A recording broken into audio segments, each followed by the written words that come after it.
Morning. या yes. मी ACP Jayant Kamat.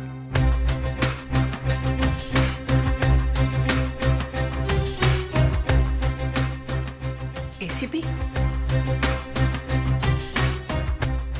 Hello. बसा. No it's okay. आमच्याकडे काही काम होतं का? गोवर्धन प्रभू तुमच्याकडेच काम करतात ना? हां. त्यांच्या ऍक्सिडेंटच्या संदर्भात चौकशी करायला आलोय. ओ या खूपच वाईट झालं. म्हणजे त्यांचा ॲक्सिडेंट झाला ते व्हेरी सॅड. पण त्याचा आमच्याशी काय संबंध? नाही म्हणजे तो ऍक्सिडेंट साधा नव्हता. कोणीतरी मुद्दामून घडवून आणला होता असे काही पुरावे मिळालेत मला. असेल तेच विचारते मी. पण त्याचा आमच्याशी काय संबंध? नाही, संबंध नसला तरी चौकशी करायला लागतेच ना. काय मॅडम, आम्ही पोलीसवाले. सगळा तपास अगदी रोखोक करायला लागतो. कुणास ठाऊक एखादा क्लू मिळूनही जातो पटकन. नाही नाही, घाबरू नका. तुमचा जास्त वेळ नाही घेणार मी. पण समजा हा ऍक्सिडेंट साधा नसेल आणि कोणीतरी मुद्दामून घडवून आणला असेल. कोणी केला असेल असं वाटतं तुम्हाला? तुम्ही मला काय विचारताय? ते माझा काय संबंध? Relax relax madam. नाही म्हणजे काय आहे की गोवर्धन तुमच्या ऑफिसातले मोठे ऑफिसर. तुम्ही मालकांपैकी. साहजिकच त्यांचे काही हितशत्रूही असतीलच नाही ते. हे बघा, ते आमच्या ऑफिसमध्ये काम करत होते. याचा अर्थ त्यांच्या पर्सनल लाईफबद्दल मला काय माहिती असेल तर तो तुमचा गैरसमज आहे. ऑफकोर्स आता ऑफिसमध्ये म्हणाल तर स्टाफवर त्यांचं खूप प्रेशर असायचं. कारण थोडं गरम डोक्याचे आहेत ते. कधी कोणावरही चिडायचे, कोणावरही ओरडायचे. तेव्हा देर इज अ पॉसिबिलिटी की ऑफिसमध्ये कोणी ना कोणी त्यांचा शत्रू असेलच. ठीक. बाय द वे, मला दिवाकर सरदेसाईंशी बोलायचं होतं. नाही, ते नाही आहेत आज ऑफिसमध्ये. पण मी सांगते ना, तुम्ही येऊन गेलात ते. Anything else? येईन पुन्हा दिवाकर साहेबांना भेटायला. शुअर.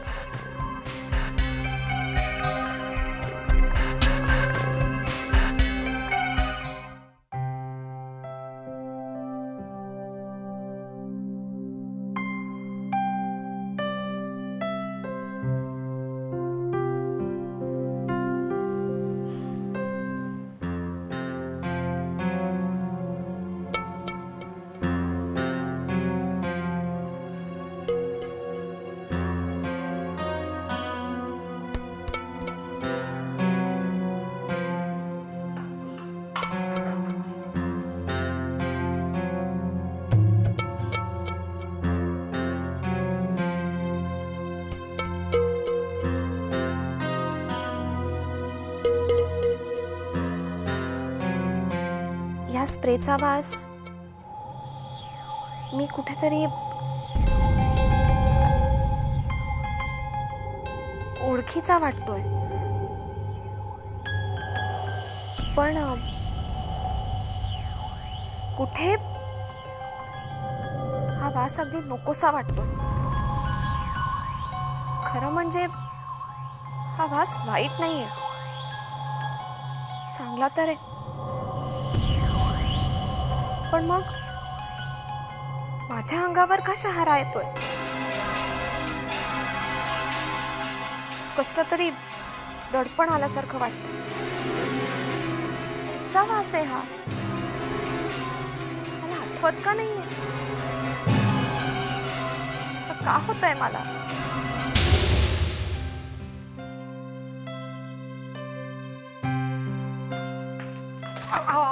सॉरी आजी, लागलं नाही ना तुला? नाही नाही, हे काय अहो ऑफिसला नाही यायचं का? यायचंय ना ऑफिसला. हा मग तू 5 मिनिटं थांब ना, लगेच आलो मी. अच्छा, मागे काय लपवलं? मागे काय नाही, पडलं काय आता? काही नाही ग, तुझ्यासाठी नाहीये ते. अहो आमच्यासाठी नसणारच आता काही. बघू तर ते काय आहे ते. हा साडी, वा वा, छान छान. या या, सावकाश आहे ऑफिस मध्ये. लंच पर्यंत आलात ना तरी चालेल. काय आजी, या सावकाश या. 5 मिनिटात येतोय मी.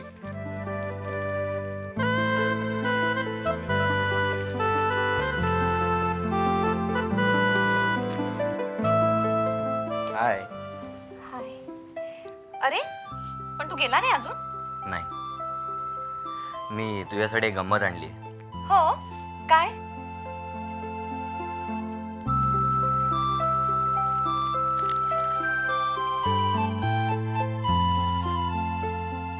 वाव, मस्त आहे रे. आवडली तुला? हा रंग पण आणि तुझा चॉईस. माझा चॉईस तर चांगलाच आहे, माहिती आहे मला.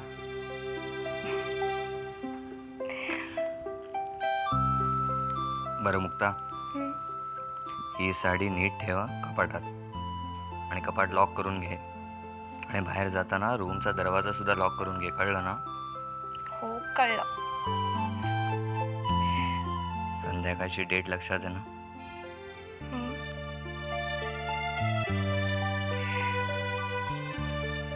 मी वेळेवर घरी येतो. तू तयार राहा. ओके. थँक्स सागर.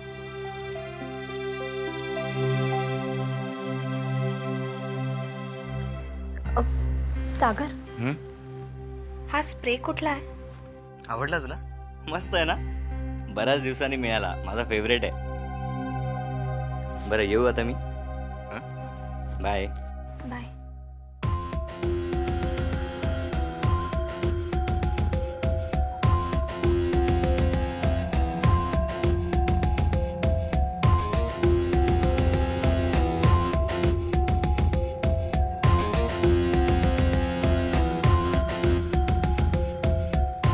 सावकाश सावकाश सावकाश सावकाश, हळूहळू. Very good.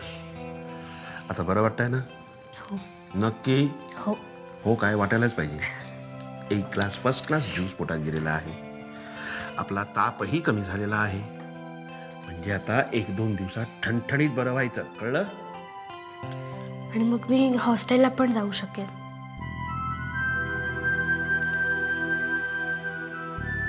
असं कोण म्हणाल? मला माहिती आहे, आणि आता मी माझ्या मनाची तयारी पण केली. हे बघ बेटा, तू ना आधी पूर्णपणे बरी हो, मग आपण ठरवूया ना काय करायचं. मला कळलंय की या घरात मी आल्यापासून सगळ्यांना माझा खूप त्रास होतो, आणि त्या बाईंना तर खूपच प्रॉब्लेम्स होतात. हे बघ बेटा, तुझ्या बाबतीत काय ठरवायचं ना ते मी ठरवणार. या घरातलं दुसरं कोणी नाही, किंवा ती बाई सुद्धा नाही. समजलं? त्याचा काहीही संबंध नाहीये. पण असं कसं? मला सुद्धा आता मोठ्यांचे प्रॉब्लेम्स कळतात. या घरात आल्यापासून माझ्या लक्षात आलंय की घरात खूप लोक असतात आणि त्यांचा एकमेकांशी संबंध असतो, हो की नाही? म्हणूनच मी ठरवलंय की आता आपण हॉस्टेलला जायचं, एकदम शहाण्यासारखं वागायचं, नीट खायचं प्यायचं, कुणालाही त्रास द्यायचा नाही, आणि तुमच्याकडे तर मुळीच हट्ट करायचा नाही. उगीच माझ्यामुळे कोणाला त्रास नको.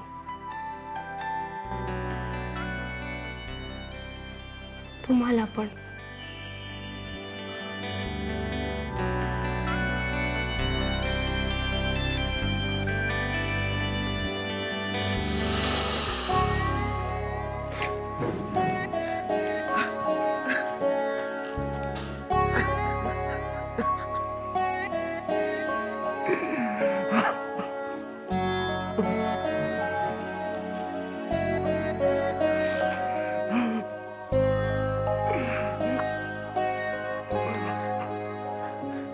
डॅडी,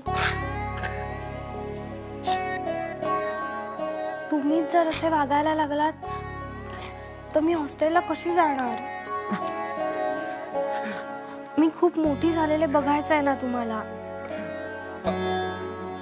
त्याच्यासाठी मला खूप शिकावं लागेल आणि मला हॉस्टेलला पण जावं लागेल.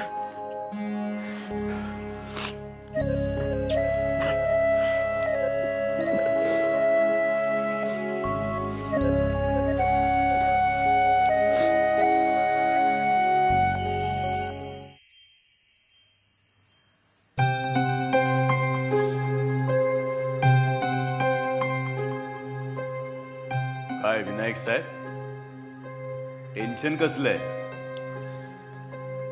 त्या गडकरीला सांगितलं ना तुझ्या कारखान्यातला संप मिटणार नाही. सांगितलं ना, बरं केलं. बरं केलं की स्वतःचं नुकसान केलं? काही कळत नाहीये. असं कसं? अरे मी त्याला शह दिला तर त्याने मला काट शह दिला.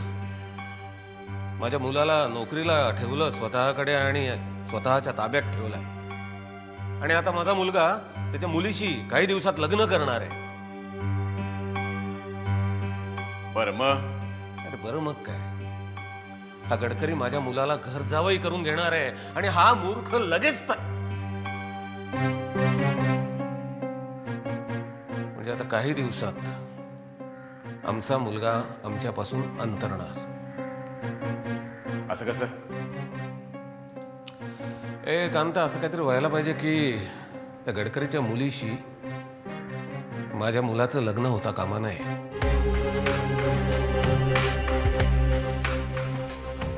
मग मी एक काम करतो, मी त्या गडकरीच्या पोरीला उचलून दुसरीकडे कुठे नाही. नको कांता, नको. त्या गडकरीच्या मुलींना त्रास होता कामा नये. अरे त्यांचा काय दोष? बापाच्या अपराधाची शिक्षा त्यांना का? बरं मग आपल्याकडे नाही. नको नको कांता, नको.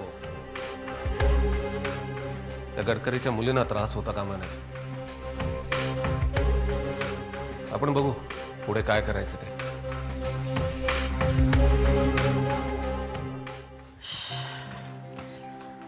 ताई आत्या, आज कितीतरी दिवसांनी पप्पांची छान गप्पा झाल्या ना.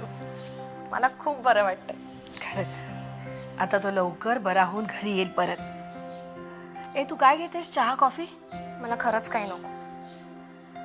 दमली असेल ना आत्या. आत्या,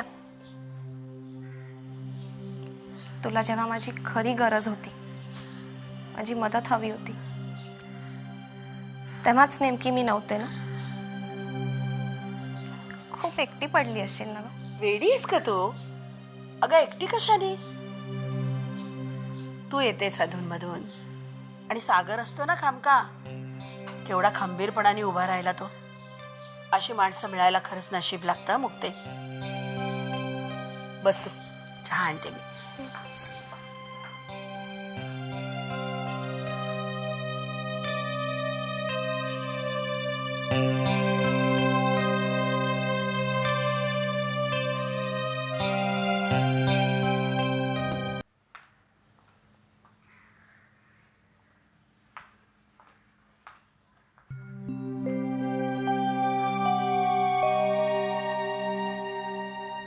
कसला प्रॉब्लेम आहे ग?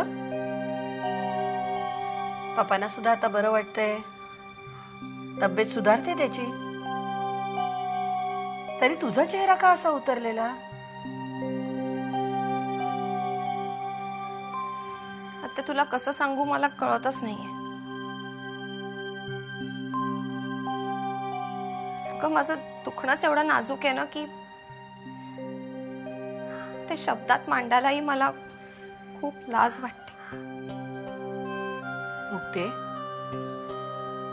जे काही असेल ते मोकळेपणाने बोल बर. सगळी कोंडी एकदाची मोकळी होऊ दे. तुला काही विचारलं तर तू बोलत नाहीस, आणि बोलली नाहीस तरी चेहऱ्यावरचं दुःख काही लपत नाही. आता किती गोष्टी सांगत बसू तुला मी. परत म्हणशील नसते विचार करत असतेस. अगं काही कारण नसताना अचानक माझं मंगळसूत्र वाढवलं. तेव्हापासून खूप विचित्र फिलिंग येते मला. मुक्ते, तुझ्या शिक्षणाचा काय उपयोग आहे ग? अगं या सगळ्या अंधश्रद्धा आहेत.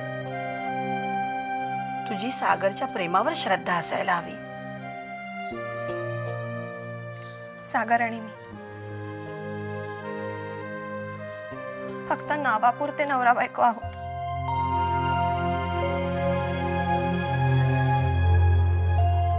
ते नातंच अजून आमच्यात.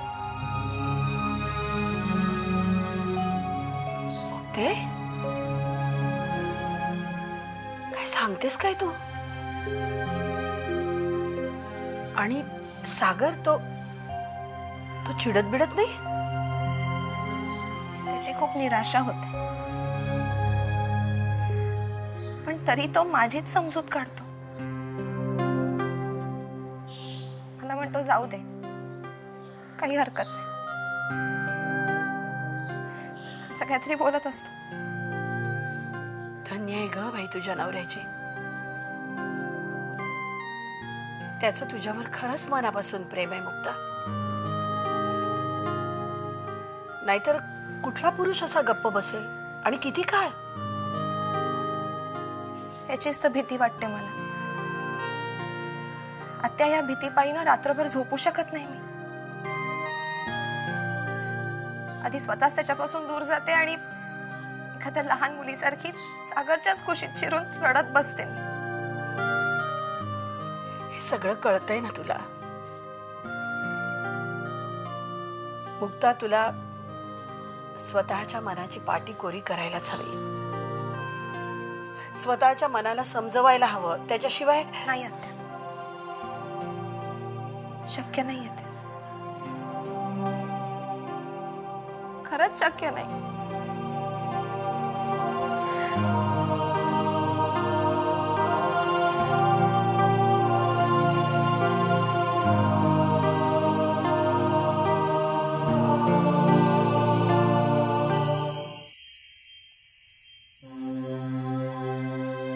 मुक्ताने मला त्या बॉडी स्प्रे बद्दल का विचारलं? म्हणजे अजूनही तिला तो वास आठवतोय? कारण तेव्हा मी तोच बॉडी स्प्रे वापरायचो.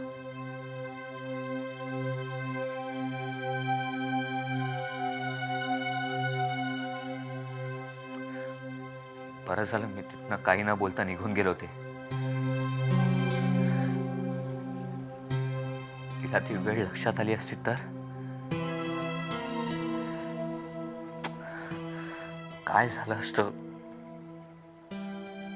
काय माहित.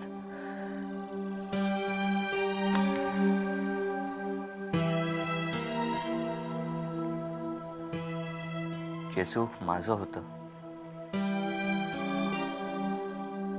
जे मला सहज मिळालं असतं,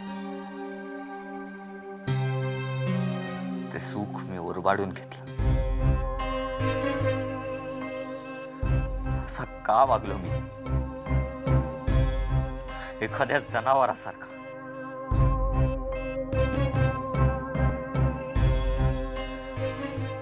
प्रत्येक माणसात असा एखादा जनावर दडलेला असतो, जो एखाद्या बेसावत क्षणी बाहेर येतो आणि समोरच्यावर क्रूर हल्ला चढवतो.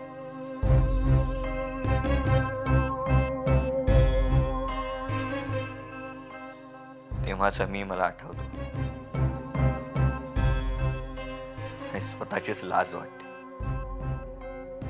घृणा येते.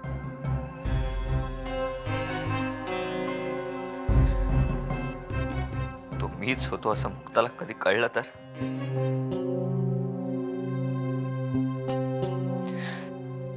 तसं झालं तर मुक्ता नाही राहणार माझी. शी विल लीव्ह मी.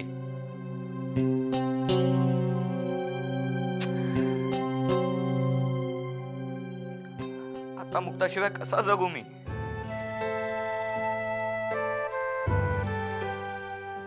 काय विचित्र सिच्युएशन आहे. मी आणि मुक्ता दोघेही मनातल्या मनात जळतोय. एकमेकांपासून ते लपवण्याचा खोटा प्रयत्न करतोय.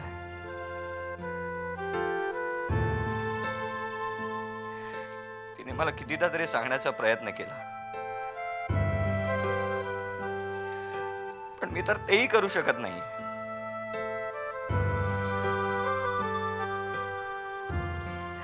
I am sorry Mukta.